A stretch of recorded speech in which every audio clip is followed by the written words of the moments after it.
After the American Revolution and the birth of the United States, the British were understandably unhappy. Many in Britain never truly got over the loss of their former colonies. So why then, did the British never attempt to retake some or all of the United States over the next century? Why simply accept that it was gone forever?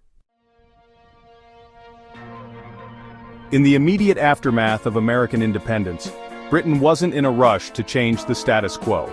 The new American government was far from stable. Its leaders often disagreed on how the country should be run, and until new rules could be established, many of the old colonial regulations remained in force. This situation allowed Britain to profit from trade without the cost of administering the territory, which was a considerable advantage. Eventually, the United States drafted its constitution, limiting foreign trade. However, this alone wasn't enough to provoke Britain into declaring war.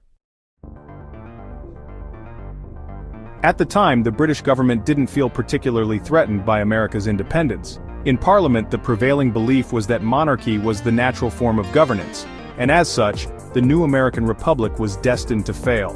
Many British leaders assumed that Americans, still culturally connected to Britain, would eventually realize their mistake and seek to restore a monarchy.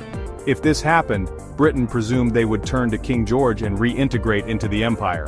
Of course, this never happened. But given Britain's own brief experiment with republicanism in the 17th century, this assumption wasn't entirely baseless. The situation changed after the US Constitution was signed as France underwent its own revolution. Between 1789 and 1815, Britain was engaged in near-constant war with France, making the American question a secondary concern.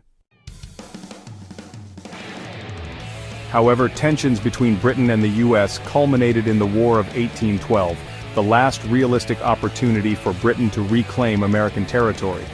During this war, Prime Minister Lord Liverpool sought to expand Britain's holdings at the expense of the US.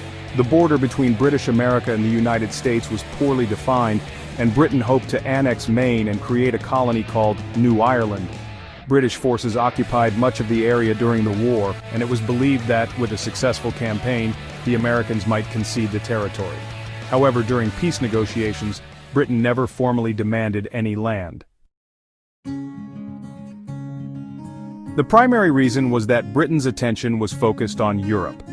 After the Napoleonic Wars, London's main concern was redrawing the map of Europe to prevent future conflicts.